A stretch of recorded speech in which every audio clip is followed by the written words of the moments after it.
Hi everyone, welcome to my YouTube channel doctor Asma classes. कैसे हैं आप सब। और आज हम लोग अपनी क्लास में स्टार्ट करने वाले हैं उमूर तबैया के बारे में। उमूर तबैया हमारा फर्स्ट ईयर का चैप्टर है, जिसमें हम सबसे पहले उसका पहला चैप्टर उठाएंगे इल्म तिब। इल्म तिब से आज हम स्टार्ट करेंगे।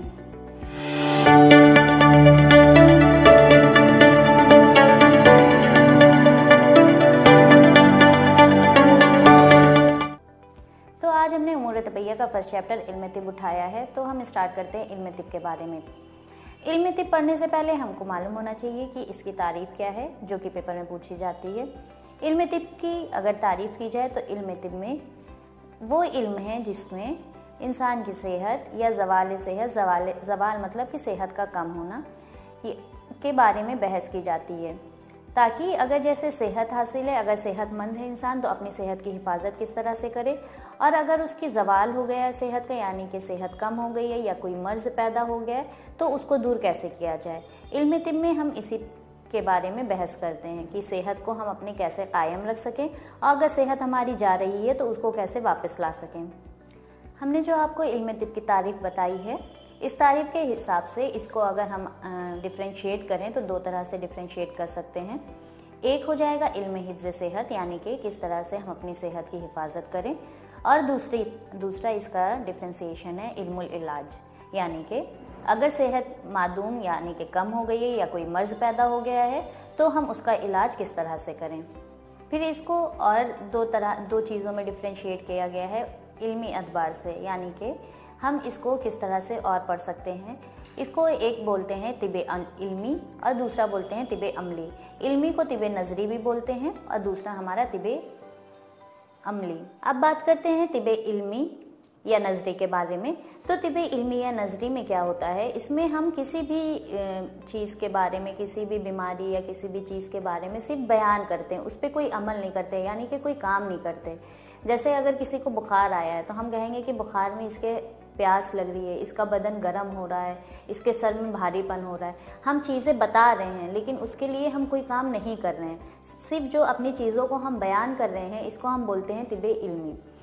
जब बात करें तिब अमली के बारे में, तो तिब अमली के बारे में जब हम किसी चीज़ के बारे में हमें मालूम पड़े तो हम उसके लिए कुछ काम करें, कुछ अमल करें। जैसे बुखार में हमने आपको दिया एग्जाम्पल, जैसे बुखार में हम बताएं कि इसको ठंडा पानी से इसकी सर की पट्टी की जाए, इसको कोई दाफ़े हुमा यानी कि एंटीपायरेटिक दवाई दी जाए, या फिर इसके हाथ पैर की मालिश की जाए, तो ये आपका आ जाएगा तिब अमली में।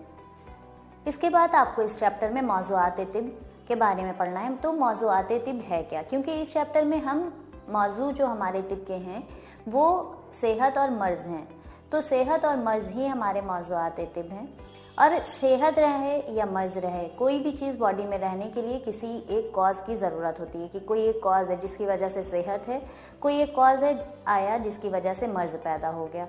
तो असबाब का होना ज़रूरी है, और इन असबाब, कॉज को असबाब बोलते हैं यूनानी में, इन असबाब को हमें जानना ज़रूरी है। इन असबाब को भी आगे जाके डिफ्रेंशिएट किया गया है, जो कि इस तरह से हैं। तो हम बात कर रहे थे असबाब के बारे में। तो असबाब भी हमारे चार तरह के होते हैं, जिसमें पहला जो असबाब है उसे बोलते हैं असबाब मादिया, दूसरा असबाब हमारा होता है असबाब फ़ालिया, तीसरा असबाब सूरिया और चौथा असबाब तमामिया।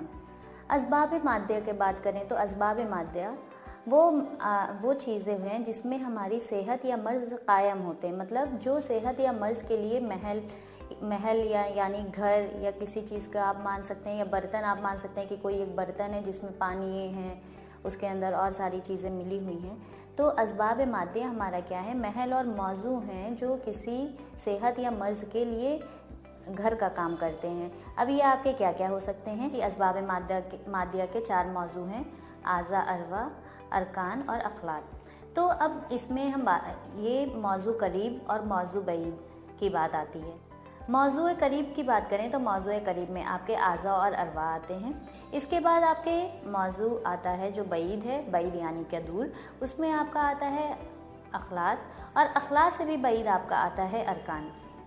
तो भाई इसलिए इसमें हमको जानना ज़रूरी रहता है कि किसमें पहले आपकी सेहत या मर्ज़ के लिए पहले कौन मौजू का काम कर रहा है। तो जो पहले मौजू बनेगा वो हमारा मौजू करीब हो जाएगा और जो उसके बाद बनेगा वो बईद हो जाएगा। असबाब मादिया के मौजू के बारे में बात करते हुए शेख का कहना ये है कि जो भी हमारा सेहत और मर्ज़ है वो आज़ा और अरवा में ही कायम होता है। अब अगर अरकान और अखलात की बात करें तो अरकान और अखलात में मर्ज़ या सेहत उस वक्त लाजिम होते हैं जब ये आज़ा और अरवा में बदल चुके होते हैं। असबाब मादिया के बाद हम बात करेंगे असबाब फालिया के बारे में। तो असबाब फालिया की बात करें तो ये वो असबाब हैं जो बॉडी में अपने आप को असरअंदाज होकर सेहत या मर्ज़ को कायम करते हैं। यानी कि जब हमारे फंक्शन सारे नॉर्मल चलेंगे, तबई रहेंगे, तो वो सेहत का तबई नॉर्मल को बोलते हैं। यानी कि जब अफ़ाल हमारे तबई रहेंगे तो सेहत के सबब बनेंगे, और जब अफ़ाल में कोई बिगाड़ पैदा हो जाएगा या गैर तबई हो जाएंगे तो वो मर्ज़ लाजिम करेंगे। असबाब फालिया को अब आगे 2 पार्ट में डिवाइड किया गया है, असबाब सित्ता ज़रूरिया और असबाब गैर ज़रूरिया। अगर हम बात करें असबाब सित्ता ज़रूरिया के बारे में तो असबाब सित्ता यानी कि 6, यानी कि बॉडी के वो 6 एसेंशियल असबाब जो ज़रूरी हैं। इंसान के ज़िंदा रहने के लिए ये 6 असबाब का होना बहुत ज़रूरी है। 6 असबाब सित्ता ज़रूरिया ये हैं: हवा, माकुल व मशरूब यानी कि खाना पीना, हरकत व सुकून बदनी, हरकत व सुकून नफसानी। हरकत व सुकून बदनी यानी कि आपका फ़िज़िकल जो है वर्कआउट करना या आपको रेस्ट करना, और हरकत व सुकून नफसानी यानी कि मेंटली वर्कआउट करना या फिर रेस्ट करना। उसके बाद नौम व यक़ज़ा यानी कि सोना जागना, और उसके बाद एहतिबास व इस्तफ़राग। बात करें असबाब गैर ज़रूरिया के बारे में तो ये वो असबाब हैं जो इंसान के ज़िंदा रहने के लिए ज़रूरी तो नहीं है, लेकिन जब भी इंसान का इनसे सामना होता है तो ये इंसान की सेहत पे या मर्ज़ पे अपना असर डालते हैं। जैसे कि इंसान का मुख्तलिफ़ ममालिक में जाना, ममालिक मतलब अलग अलग मुल्कों में जाना, घर मकान, ये सारी चीज़ें आपके असबाब गैर ज़रूरिया में आती हैं। तो असबाब फालिया जो भी हमारे हैं, जब हमारे असबाब मादा पे अपना असर दिखाते हैं तो इसकी वजह से बॉडी में या तो सेहत रहेगी या तो मर्ज़ रहेगा। अगर हमारे अफ़ाल तबई रहेंगे, तबई अफ़ाल हमारे असबाब मादा पे असरअंदाज होंगे तो सेहत बनेगी, और अगर गैर तबई अफ़ाल हो जाएंगे तो वो मर्ज़ का सबब बनेगा। अब हम बात करते हैं असबाब सूरिया के बारे में। तो असबाब सूरिया हमारे 3 होते हैं: मिजाज के बाद आपका आता है कुआ जो मिजाज के ताबे हैं, कुआ के बाद आपका आता है तराकीब जो कुआ के ताबे हैं। यानी कि मिजाज, कुआ और तराकीब जब तीनों हमारे तबई रहेंगे, मतलब नॉर्मल इक्वेशन रहेगी इनकी, तीनों अपना नॉर्मल लेवल में रहेंगे तो आपको सेहत हासिल होगी, और अगर इनका जो भी हमारे गैर तबई हो जाएं तो फिर आपको मर्ज़ का सबब बन जाएगा। ठीक है, इसके बाद हम बात करेंगे असबाब तमामिया के बारे में। और असबाब तमामिया की बात करें तो असबाब तमामिया में आपके अफ़ाल हैं, अफ़ाल बदन इंसानी हैं, जिनको जानने के लिए हमें, अफ़ाल को जानने के लिए हमें उनकी क़ुव्वतों का जानना ज़रूरी रहता है, और क़ुव्वतों को जानने के लिए उनकी रूहों का, जो कि हमारे क़ुव्वत की हामिल यानी कि सवारी हैं। अभी आपको असबाब, अफ़ाल, अरवा, कुआ ये सारी चीज़ें समझ में नहीं आ रही होंगी, क्योंकि आज हमने पहला चैप्टर शुरू किया है इल्म तिब का, तो ये सारी चीज़ें आपको समझने में थोड़ी मुश्किल हो रही होगी।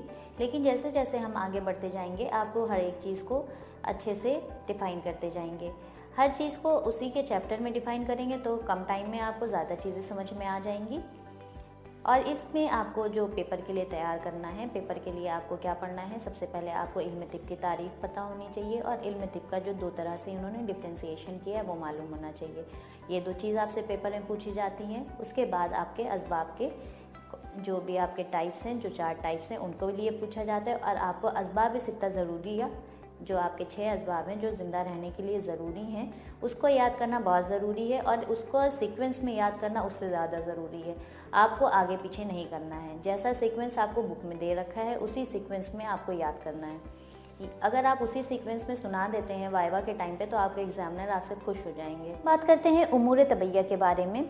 तो उमूर तबैया हुक्मा यूनान जो हमारे यूनान के जो हकीम हैं उनका मानना ये है कि उमूर तबैया तबीयत से ताल्लुक़ रखते हैं। उमूर यानी कि फैक्टर्स, वो फैक्टर्स जो हमारे तबीयत से ताल्लुक़ रखते हैं और जिनकी वजह से इंसान की ज़िंदगी कायम व दायम है, या ये कह सकते हैं कि इंसानी ज़िंदगी का जिन पर दारोमदार है।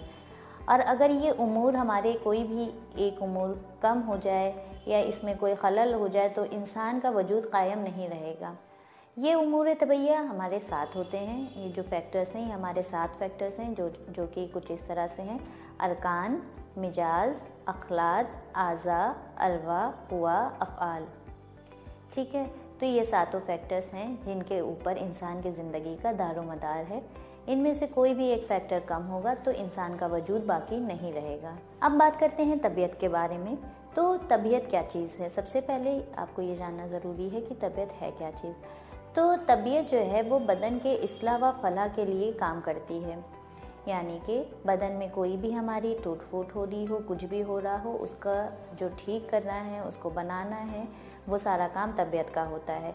जब भी हम बीमार पड़ते हैं, कोई भी हमको बीमारी होती है, तो जो मेन इलाज होता है वो तबीयत करती है। यानी कि इसको हम इस तरह से कह सकते हैं कि तबीयत ही हमारी असली मुआलिज है। और तबीब यानी कि जो भी डॉक्टर है उसका क्या काम होता है कि वो तबीयत को ऐसा एनवायरनमेंट प्रोवाइड करे कि वो अपना काम अच्छे से कर सके। यानी हम इसको ये कह सकते हैं कि तबीब का काम तबीयत की मुआवनत करना है। तबीयत हमारी असली मुआलिज है, यानी कि कोई भी बीमारी होगी तो इसका असली इलाज जो है वो तबीयत खुद करती है। और तबीब क्या करता है? तबीब तबीयत को इस ऐसा एनवायरनमेंट प्रोवाइड करता है कि वो अपना बेस्ट दे सके और मर्ज़ को दूर कर सके। इसको आप इस तरह से भी समझ सकते हैं कि कभी कभी क्या होता है कि हम लोग को हल्की फुल्की कोई बीमारी हुई, जैसे मामूली सी कोई खांसी हो गया, नज़ला ज़ुकाम हो गया, तो हम लोग को अक्सर करके दवा लेने की ज़रूरत नहीं पड़ती।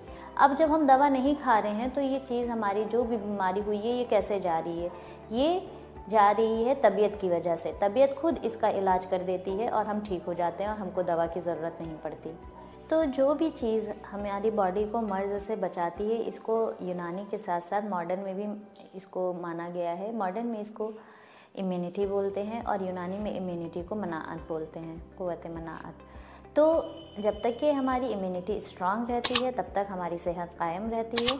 और जैसे ही हमारी इम्यूनिटी वीक होने लगती है तो जो भी हमारे बाहर के बैक्टीरियाज़ वगैरह हैं, कोई भी माइक्रो ऑर्गेनिज़म है या और भी सारी चीज़ें हैं जो हमारे बदन के अंदर जाके मर्ज़ पैदा कर सकते हैं, तो हमें मर्ज़ में मुब्तला कर देते हैं।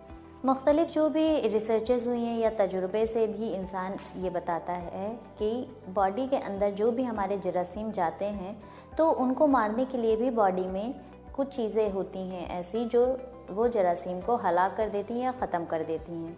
इन चीज़ों को हम बोलते हैं एंटीबॉडीज़, और एंटीबॉडीज़ हमारी प्लाज्मा में बनती हैं। तो कभी कभी क्या होता है कि अगर बॉडी में कोई बाहर से जरासीम एंटर भी कर गया और अगर बॉडी की इम्यूनिटी स्ट्रांग है तो एंटीबॉडीज़ आके उस जरासीम को हलाक कर देंगी और उसका असर बॉडी में नहीं होने देंगी। तबीयत के नज़रिए के हामी कदीम फ़िलासफ़ा ही नहीं बल्कि जदीद फ़िलासफ़ा भी थे, जिसमें हमारे डॉक्टर विल्फ्रेड लिखते हैं कि बुकरात के इस नज़रिए यानी कि तबीयत का जो नज़रिया है उसका मैं भी हामिल हूँ और तबीयत ही असली मालिज होती है। ठीक है, किसी भी मर्ज़ में हमें आखिर में तबीयत पे ही सारा दारोमदार होता है। हम जिस तरह फितरी तरीके इस्तेमाल करें फितरत यानी कि तबीयत, उस तरह हमारी मदद करती जाती है। इसी नज़रिए को डॉक्टर लॉयल शेरॉल्ड ने कुछ इस तरह लिखा है कि कोई भी डॉक्टर अच्छा नहीं करता, वो जो कुछ भी करता है बस इतना करता है कि वो इंसान को एडवाइस कर सकता है कि वो अपने आप को उन हालात में रखे जिसमें तबीयत खुद आके उसकी मदद कर सके और उसके मर्ज़ को दूर कर सके। अभी तक जो हमने उमूर तबैया में पढ़ा, इसमें आपको पेपर के लिए क्या तैयार करना है, आपको उमूर तबैया की तारीफ़ अच्छे से याद होनी चाहिए। उमूर तबैया जो 7 हैं वो 7 नाम आपको लाइन से याद होने चाहिए। उसके बाद डॉक्टर लॉयल शेरॉल्ड और डॉक्टर विल्फ्रेड का जो कॉल है वो भी आपको अच्छे से याद होना चाहिए। अब बात करते हैं अरकान के बारे में। अरकान को हम अनासिर या उस्तक़ुस्सात भी कहते हैं। अरकान हमारे क्या है? अरकान हमारे वो बसीत और मुफर्रद, बसीत यानी कि छोटे, मुफर्रद यानी कि सिंगुलर। बसीत व मुफर्रद मादे हैं जो बदन इंसान के अज्ज़ाए औलिया यानी कि बेसिक फैक्टर्स हैं। अब इन मादों का ऐसे मादों में मुनक़सिम यानी कि टूटना मुमकिन नहीं है जिनकी माहियतें यानी कि जो भी उसके आफ़ाल हैं, जो भी उसकी कैरेक्टरिस्टिक्स हैं वो डिफरेंट हों। ठीक है, और जब ये अरकान आपस में मिलते हैं मेल जोल से, इनके मेल जोल से मवालिद सलासा बनते हैं। मवालिद सलासा आपके सलासा यानी कि 3, मवालिद सलासा आपके 3 होते हैं, जमादात, नबातात और हैवानात। जमादात यानी कि जो भी आपके ये हैं मेटल्स वगैरह हैं, नबातात यानी कि जो भी आपके पेड़ पौधे आते हैं, और हैवानात यानी कि इंसान और जानवर वगैरह। कायनात के बनने में यानी कि जो भी हमारी दुनिया है इसके बनने में जो भी अनासिर लगे हैं, तो इसके लिए भी जो भी हमारे हुक्मा हैं, हकीम हुए हैं, उनमें इख्तलाफ रहा है। किसी हकीम का कहना है कि कायनात बनने में सिर्फ एक ही अनासिर का इस्तेमाल हुआ है, किसी का कहना है कि 2 अनासिर का इस्तेमाल हुआ है, किसी का कहना है कि 3 अनासिर से दुनिया बनी, कोई कहता है कि 4 से, कोई 5 से, और कोई कहता है कि 1 2 3 4 5 नहीं बल्कि लातादाद अनासिर ऐसे हैं जिससे हमारी दुनिया बनी है। तो अब वो ग्रुप जो मानता है कि एक अनासिर से दुनिया बनी है, तो जो पहले हकीम पहला ग्रुप जो है वो कहता है कि बुखारात से ही दुनिया बनी है। बुखारात यानी कि जो भी हमारे वेपर्स होते हैं, जो भी गर्म चीज़ें हैं, उनसे दुनिया बनी है। दूसरा जो हमारा ग्रोह है उसका मानना है कि मिट्टी यानी कि अर्ज़ बोलते हैं मिट्टी को, से दुनिया बनी है। तीसरा हमारा है वो कहता है कि नार यानी कि हवा से दुनिया बनी है। चौथा है जो कहता है कि माँ यानी कि पानी से बने हुए हैं सारी चीज़ें। पांचवा ग्रुप है जो मानता है कि एक अनासिर से ही हमारे सारी चीज़ें बनी हैं, उसका कहना है कि हवा से सारी चीज़ें बनी हैं। तो ये 5 ग्रुप हो गए जो मान रहे हैं कि एक अनासिर से ही सारी चीज़ें बनी हुई हैं। अब बात करते हैं उन हकीमों के ग्रुप की जिन्होंने माना कि 2 अनासिर से मिलकर सारी चीज़ें बनी हुई हैं। तो जो लोग का मानना है कि 2 अनासिर ही हैं, तो वो उसमें जो हमारा छठा ग्रुप है उसका कहना है कि नार यानी कि आग और अर्ज़ ही 2 अनासिर हमारे होते हैं। 7वां ग्रुप जो है उसका कहना है कि अर्ज़ और माँ यानी कि पानी और मिट्टी ही 2 अनासिर है। और 8वां ग्रुप जो हमारा है उसका कहना है अर्ज़ और हवा यानी कि हवा और मिट्टी ही 2 अनासिर हैं। अब वो ग्रुप आया जो 3 अनासिर का कायल था, यानी कि जो मानते थे कि सिर्फ 3 ही अनासिर हैं। वो हैं कि पानी, मिट्टी और आग यानी कि माँ, अर्ज़ और नार ही 3 अनासिर है, और हवा जो है वो पानी की बदली हुई सूरत है।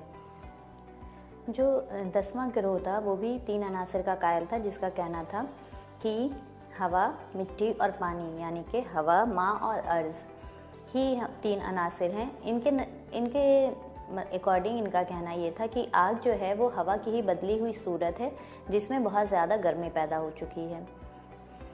11वां गिरोह जो था यानी कि 11वां ग्रुप जो था वो उसे हम कीमियादानों का ग्रुप भी कहते हैं। ये भी 3 अनासिर का ही कायल था। इनका कहना था कि कायनात पूरी 3 अनासिर से मिलकर बनी है। इन्होंने दहन यानी कि रोगन, किब्रीत यानी कि गंधक और मलह यानी कि नमक को माना था। 12वां गिरोह का जो ये हमारे 4 अनासिर के बारे में बताया है, इसको अनासिर अरबा मतलब 4 अनासिर भी कहते हैं। तो अनासिर अरबा का नज़रिया जो है वो सबसे पहले अरस्तू ने रखा। इस चीज़ को आपको याद रखना है, अनासिर अरबा का नज़रिया सबसे पहले अरस्तू ने रखा और बकरात ने इसी नज़रिए के ऊपर तिब की बुनियाद रखी। नज़रिया किसने दिया? अनासिर अरबा का अरस्तू ने, और तिब की बुनियाद इसी के ऊपर बकरात ने रखी। ठीक है, इस चीज़ को आपको अच्छे से याद करना है। इसके बाद जो हमारा 13वां ग्रुप आया वो कायल था कि पूरी कायनात जो है वो 4 नहीं बल्कि 5 अनासिर से मिलकर बनी है। 4 अनासिर जो आपके पीछे थे यानी कि माँ, अर्ज़, हवा और नार, ये 4 तो थे। एक 5वां उन्सुर इन्होंने और लिया जिसे असील यानी कि आकाश कहते हैं। इनका मानना था कि पूरी कायनात ये 5 अनासिर से मिलकर बनी है। जो हमारे आयुर्वेदा का जो भी बेसिक है वो यही है कि 5 अनासिर से मिलकर पूरी कायनात बनी है। इसके बाद जो 14वां ग्रुप आया जिसको हम लोग असहाब खलीता भी बोलते हैं, असहाब खलीत कहते हैं, ये हमारा 14वां ग्रुप है। इनका क्या मानना था कि अनासिर दुनिया जो है वो 1 2 या 3 अनासिर से नहीं बल्कि बहुत सारे अनासिर से मिलकर बनी है, और इन्होंने अनासिर की कोई हद मुकर्रर नहीं की। तो ये अलग अलग ग्रुप्स थे जिन्होंने अपनी अपनी बात रखी कि कायनात हमारी किससे बनी है, 1 अनासिर से, 2 अनासिर से या मुख्तलिफ अनासिर से। इसके बाद बात करते हैं फ़लसफ़ा मशाइन के बारे में। जो फ़लसफ़ा मशाइन थे इनका मानना ये था कि जो भी हमारी दुनिया है, कौनो फ़साद है, इसमें 4 तरह की कैफियत पाई जाती हैं। हरारत यानी कि गर्मी, बरूदत यानी कि ठंडक, यबूसत यानी कि ड्राइनेस खुश्की, और रतूबत यानी कि वेटनेस। ठीक है, तो इसमें से 2 एक्टिव होती हैं और 2 पैसिव होती हैं। हरारत और बरूदत को फ़ाला यानी कि एक्टिव होती हैं। 2 कैफियत हैं, ये एक्टिव कैफियत हैं, हरारत और बरूदत, और रतूबत और यबूसत पैसिव हैं। ठीक है, इनको मुनफाला बोलते हैं। 2 कैफियतें फ़ाला हो गई, हरारत और बरूदत, और 2 कैफियतें मुनफाला यानी कि रतूबत और यबूसत। तो जो भी हमारी कैफियत फ़ाला है वो कभी अकेली नहीं होती। एक कैफियत फ़ाला दूसरी कैफियत मुनफाला के साथ जुड़ी हुई मिलती है। जैसे हरारत या तो रतूबत से मिली होगी या तो यबूसत से मिली होगी। इसी तरह से बरूदत या तो रतूबत के साथ में मिलेगी या तो यबूसत के साथ में मिलेगी।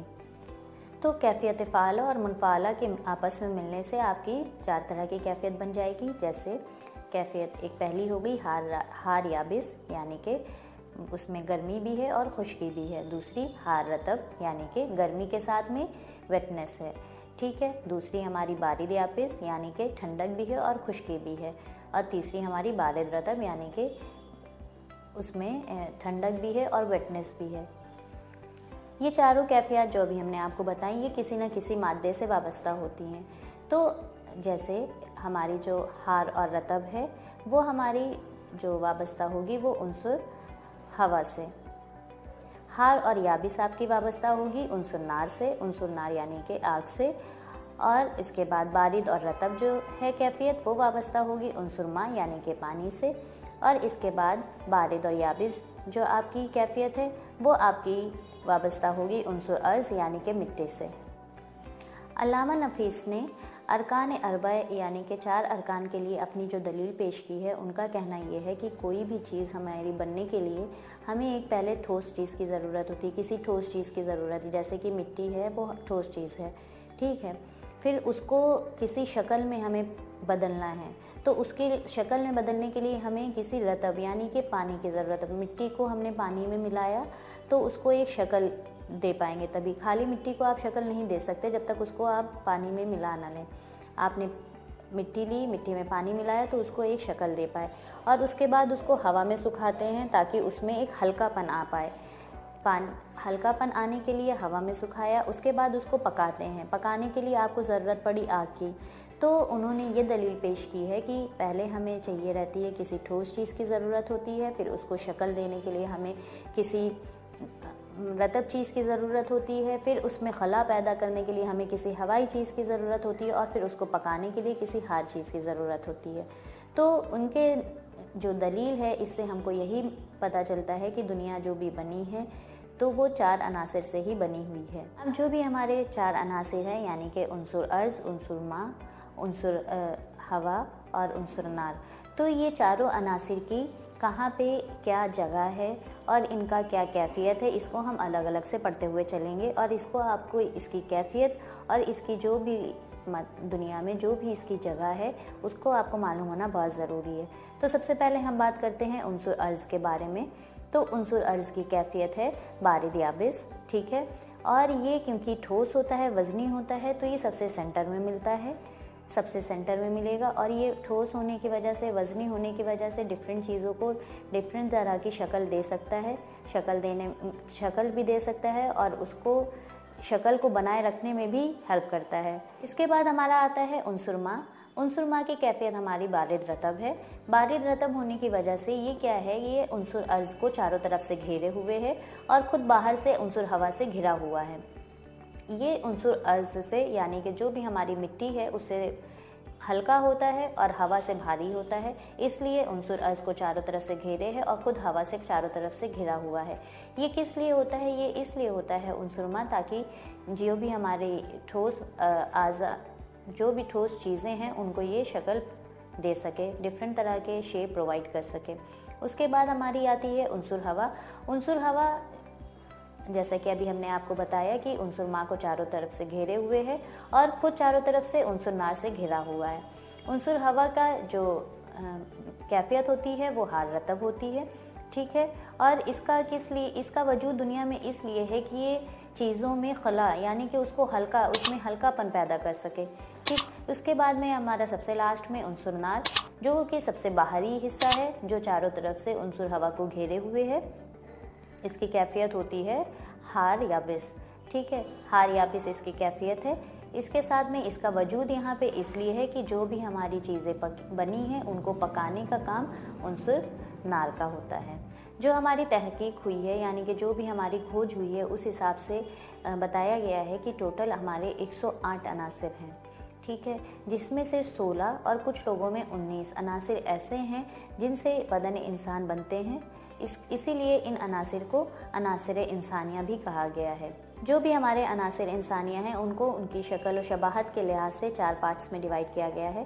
पहला आपका है उनसुर नारिया। उनसुर नारिया में आपका आता है oxygen, phosphorus, chlorine and fluorine. उसके बाद आपका आता है उनसुर हवाई। उनसुर हवाई में आपका है नाइट्रोजन जो कि हवा का मेन कॉन्स्टिट्यूएंट है, जो कि 4th-5th पार्ट बनाता है हवा का। उसके बाद में आपका आता है उनसुर माई। उनसुर माई में आपका हाइड्रोजन है, जो कि पानी का मेन कॉन्स्टिट्यूएंट है। उनसुर अर्जिया की बात करें तो उनसुर अर्जिया जो हैं वो आपके 13 होते हैं, जिसमें आपका आता है कार्बन के बाद आपका sulphur, iodine, selenium, sodium, potassium, calcium, magnesium, lithium, iron, zinc, manganese and copper.